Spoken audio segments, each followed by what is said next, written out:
Biodata profil dan rekam jejak AKBP SA Kapolres Nunukan viral gara-gara diduga aniaya Brigadir SL. Sosoknya jadi sorotan setelah video penganiayaan terhadap Brigadir SL viral.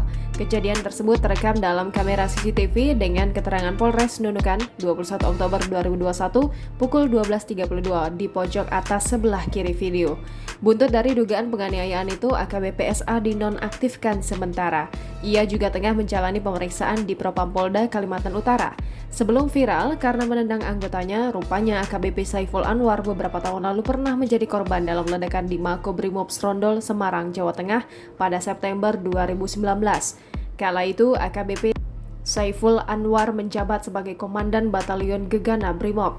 Dia menjadi satu-satunya korban dalam insiden ledakan di Makobrimob Strondol dan dilarikan ke Rumah Sakit Banyumanik yang tak jauh dari lokasi kejadian. Beruntung dia tak mengalami luka serius. Dikutip dari laman Biro SDM Polda Jateng, AKBP SA merupakan lulusan Akademi Kepolisian tahun 99. Kemudian di tahun 2007, ia lulus dari Perguruan Tinggi Ilmu Kepolisian. 10 tahun kemudian, tepatnya 2017, AKBP SA lulus dari Sekolah Staf dan Pimpinan Menengah. Di tahun 2000, ia tercatat pernah mengikuti pendidikan dasar perwira Brimob.